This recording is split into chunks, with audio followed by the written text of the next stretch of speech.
древност от Стоян Вълков. Дали островите, които съществуват днес в Тихия океан, някога са били планински върхове на легендарният континент Лемурия? Има много доказателства, сочещи, че някои от историите там, колкото и налудничево да звучат, всъщност са истински. Не и ако наскоро, хиляди години след написването на Рамаяна, НАСА не беше правила сателитни снимки, на които се виждат останки от срутен древен мост, сега частично потопен под океана. Физически доказателства, сочещи съществуването на древна земна маса в Тихия океан, могат да бъдат намерени. Почти всяка религия по света съществува неизчезваща традиция, която разказва за велики цивилизации, съществували в миналото. Цивилизации, които са процъфтявали, а след това мистериозно са изчезвали поради вътрешен конфликт или в резултат на някакъв катаклизъм. Такива традиции могат да бъдат намерени в Библията, в индийската Рамаяна, в легендите на индианците Хопи, в текстовете на Майте, в легендите на африканските племена, в уелските и скандинавските предания, в гръцките писания, в египетската история и тибетските ръкописи. Всеки един от нас е чувал поне малко за владяващата история за някога съществувалата Атлантида и нейната високо развита цивилизация. Смята се, че тя се е намирала в Атлантическият океан и е потънала преди повече от 10 000 години. Според други истории и легенди обаче, такава процъфтяваща и мистериозно изчезнала цивилизация съществувала някъде в района на Тихия океан и Индийският океан. Тя била известна като Му или Лемурия. През последните години се появяват много доказателства, сочещи към съществуването на древни митични континенти, които са процъфтявали с живот преди хиляди години. Пример за това е изгубеният континент Зеландия, 95% от който сега е потопен в океана. Континентът някога е бил около 5 милиона квадратни километра, което е около 2/3 от размера на Австралия и се е намирал между Нова Зеландия и Нова Каледония. Учените са изследвали над 8000 екземпляра и са идентифицирани няколко стотин вида изкопаеми, потвърждавайки, че някога континентът е бил над морското равнище и е бил пълен с живот.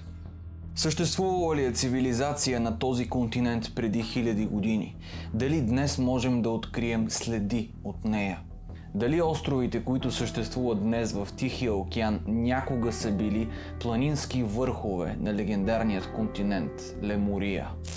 Преди да продължим, не забравяйте да сте абонирани за канала, за да не пропускате предаванията всяка седмица. Поклони благодаря от мен и целият екип, че продължавате да гледате предаванията ни, продължавате да ги споделяте, продължавате да си взаимодействате, продължаваме да мислим и да творим заедно и осъзнато. Благодарим ви за това от дълбините на нашите сърца.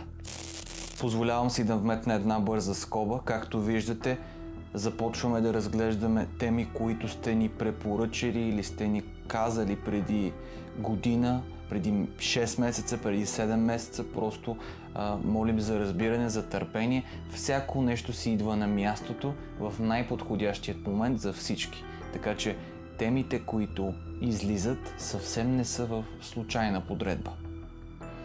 За първи път учените започват да говорят за Лемурия през средата на 19 век, когато британският адвокат и зоолог Филип Склейтър публикува статия озаглавена "Бозайниците на Мадагаскар".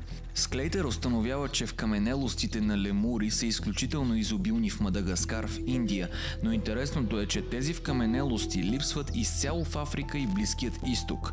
Това наблюдение кара Склейтър да предположи, че в някакъв момент от далечното минало Индия и Мадагаскар са били свързани по суша и са били част от по-голям континент, който той решава да нарече Лемурия.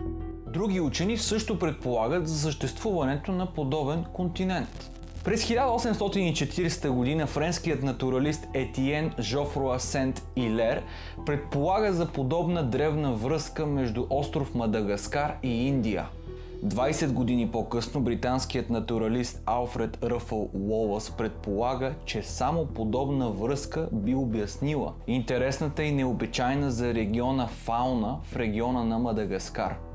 Немският зоолог, натуралист и морски биолог Ернст Хекел, който открива и наименова хиляди нови видове растения и животни, картографира генеалогично дърво, свързващо всички форми на живот и въвежда множество термини в биологията, публикувайки книгата си "Историята на сътворението" през 1869. В нея той популяризира възгледа си върху теорията на еволюцията и счита, че най-ранните хора е възможно да са произлезли от азиатски примати и да са поставили люлката на човечеството в Азия и, интересно, на изгубен континент в Индийският океан. Ернст Хекел прави първата хипотетична карта на Лемурия, която той просто нарича рай. Според тази карта континентът представлява сухопътен мост, който се простира от Централна Източна Африка до Филипините. А ето какво пише и той. Вероятният първичен дом или рай тук се приема за Лемурия, тропически континент, който по-настоящем се намира под нивото на Индийският океан, но също така е много възможно хипотетичната люлка на човешката раса да е по-на изток, в Индостан или далечна Индия, или по-на запад, в източна Африка. История за мистичен потънал континент в Индийския океан можем да открием и в древните индийски текстове. Въпреки че западният свят доста често пренебрегва тези концепции, като ги приема просто за митове и легенди, има много доказателства, сочещи, че някои от историите там, колкото и налудничаво да звучат, всъщност са истински. Пример за това е една история за бог Рама и неговата армия от хуманоидни маймуни, наричани още Ванара, които според Рамаяма построили масивен мост, по който да могат да минат, за да спасят така възлюбената съпруга на бог Рама от заточение. Разбира се, в днешни дни повечето от нас не биха приели тази история на сериозно. Не и ако наскоро, хиляди години след написването на Рамаяна, НАСА не беше правила сателитни снимки, на които се виждат останки от срутен древен мост, сега частично потопен под океана. Интересното е, че текстът от Рамаяна дори подробно описва процеса на изграждане на моста, включващ планиране на строежа, проучване, изпълнение и последващо завършване, стъпки, които са основни части от процеса на всяко строителство днес. В проекта присъства дори главен инженер, наречен Нала, поради което мостът е известен още като мостът на Нала. Цялата история е потвърдена като истинско историческо събитие, когато доктор Баден Нараяна открива нещо изумително, докато той и екипът му правят сондажни разкопки в територията на моста. На около 6 метра под повърхността той намира последователен слой от варовикови пясъчни корали и материали, подобни на камъни.